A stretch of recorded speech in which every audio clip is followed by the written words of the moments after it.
မန်ယူအားပေးလို့ထင်နေတာလားစိုက်ကားဆရာကြီးတွေကအသက်50 60အရွယ်မှာဘာဖြစ်လို့ကျမ်းမာတွက်လက်နေကြတာလဲဘာလို့လဲ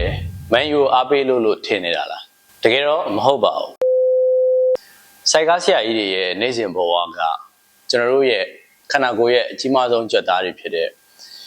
ကျွန်တော်တို့ပေါင်နဲ့တင်မကြွက်သားတွေကိုနေ့စဉ်လှုပ်ရှားပေးနေရတာဖြစ်တဲ့အတွက်သူတို့ရဲ့နှလုံးအဆုတ်တွေကိုတန်ဆွမ်းစေပြီးတော့ပုံမှန်လေ့ကျင့်ခန်းလုပ်နေသလိုမျိုးဖြစ်နေစေတာပါနောက်တစ်ချက်အနေနဲ့သူတို့က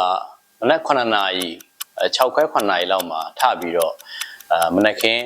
သွားလာလှုပ်ရှားရတာဖြစ်တဲ့အတွက်ဗီတာမင် D ကိုလည်းကောင်းကောင်းမွန်ရရှိရဖြစ်တဲ့အတွက်အယိုးစစ်တွေတန်မာပြီးတော့ကိုယ်ခံအားကောင်းနေတာမျိုးဖြစ်ပါတယ်နောက်ပြီးတော့သူတို့ရဲ့အလုပ်ကရိုးရှင်းပြီးတော့စိတ်ပူပန်စရာတွေနေတဲ့အတွက်စိတ်ကျန်းမာရေးအနေနဲ့လည်းကောင်းမွန်စေပါတယ်စိုက်ကားရဲ့လေးလံတဲ့ဝိတ်ရဲ့